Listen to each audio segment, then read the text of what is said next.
Hello, friends. So this is the season to focus on gratitude. Gratitude is important for our health and our well-being, both physically, emotionally, and spiritually. Yet I have to admit that sometimes it's the little things in life that get in the way. I want to be thankful, but then I'm running late for an appointment and I get stuck behind a school bus. And even though I want the kids to be safe, my impatience grows and my gratitude falters. Or I'm making a quick batch of cookies for an upcoming event and I get a phone call in the middle, and the next thing I know, I smell something burning. And sure enough, it's the cookies. You get the idea. Gratitude is not as easy as it sounds. And then in 1 Thessalonians 5, we are told to give thanks in all circumstances. All circumstances. That's a lot. So that means even in the hassles and the inconveniences of everyday life, even in the hardships and the struggles, remembering to be grateful is important. And it helps our attitude and our overall health. So when all else fails, be thankful. Well, we got some practice with this last summer. Our youngest son, Zach, had to get the emissions on his car completed. Now, he lives in Augusta, Georgia, yet he has not changed his registration yet. So when he drove up last summer, he took his car in for emissions, but it failed. And they had to change a part, but they didn't have the part. And needless to say, it was not done by the end of the week. And he needed to get back to Georgia for work. Well, fortunately, Zach has a dad who said they could swap cars for a couple of weeks, and then they could meet up halfway and exchange again. Not ideal, but it would work. Now, before Zach took John's car, John had to give him some instructions. For whatever reason, John's car is old too.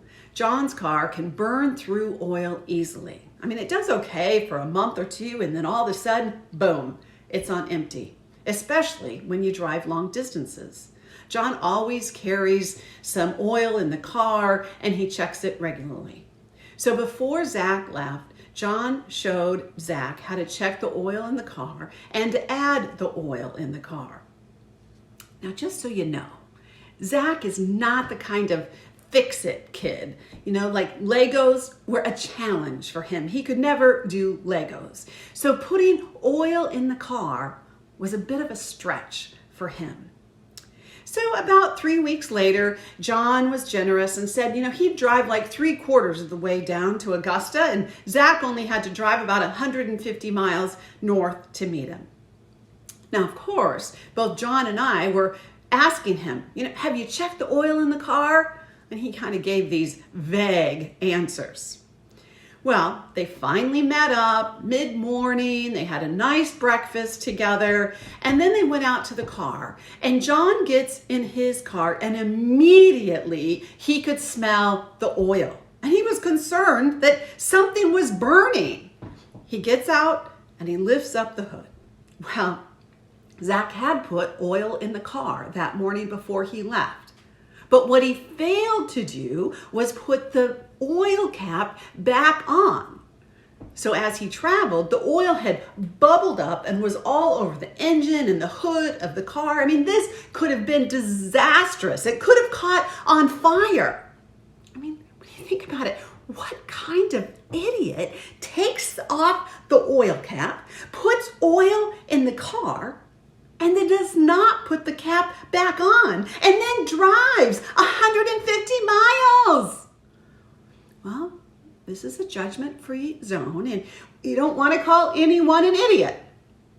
So you have to take a deep breath and remember, when all else fails, give thanks. Thankfully, he got to where he was going safely.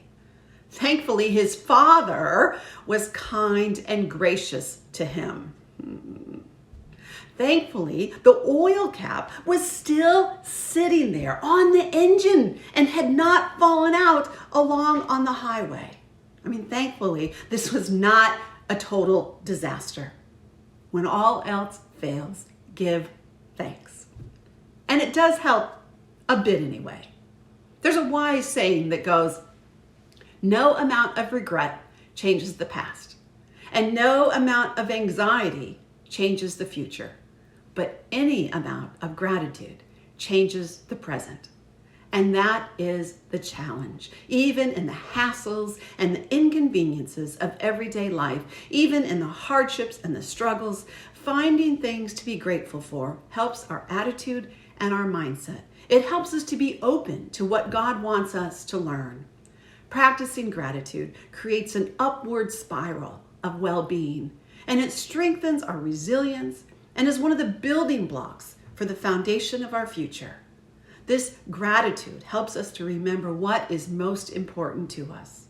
So give thanks in all circumstances, and when all else fails, be thankful.